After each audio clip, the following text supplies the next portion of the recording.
आपले शिवभक्त रातोरात छत्रपती शिवाजी महाराजांचा पुतळा उभा करतात, पण त्याला काही कारण आहे.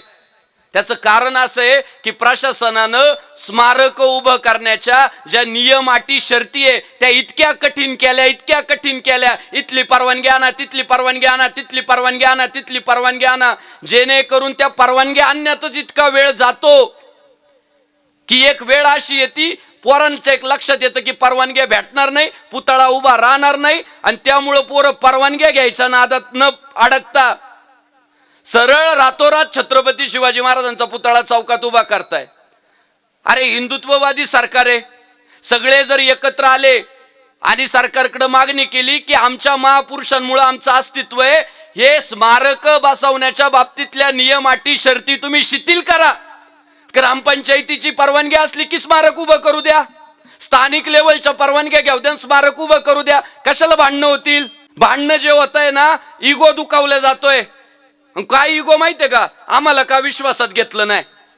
अहो गावात सप्ताह करायचा म्हटलं ना तरी अख्खं गाव एकत्र बसवावं लागत, तेव्हा दरवर्षीचा सप्ताह होतो.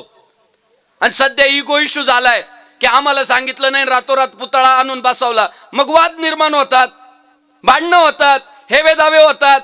मग त्याचा अर्थ असं नाही की वो समाज छत्रपती शिवाजी महाराजांना मानेना. मी तुम्हाला सांगतो, ज्या दिवशी समाज छत्रपती शिवाजी महाराजांना मानायचं सोडून देईल ना, तेव्हा इथला भगवा फडकणं बंद झालेला असेल, हे लिहून ठेवा. 18 पगड जाती 12 बलुतेदार समाज बाप जर कोणाला मानतो तर छत्रपती शिवाजी महाराजांनाच मानतो. मी तुम्हाला कालचं उदाहरण सांगतो. त्या सोलापूर जिल्ह्यामधलं कोणतं गाव रे? अंजनगाव. तिथं रातोरात छत्रपती शिवाजी महाराजांचा पुतळा उभा झाला. वाद सुरू झाला. धनगर समाज म्हटला आम्हाला माहित नाही, काही पोरांनी आणून बसवला, झाला वाद सुरू. पण सांगू तुम्हाला, आज मनोज जरांगे पाटलांचं स्टेटमेंट आहे की छत्रपती शिवाजी महाराजांचे पुतळे वाद निर्माण होतील अशा ठिकाणी बसवू नका.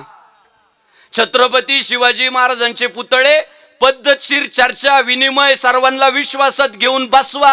हे कोणाचं स्टेटमेंट आहे?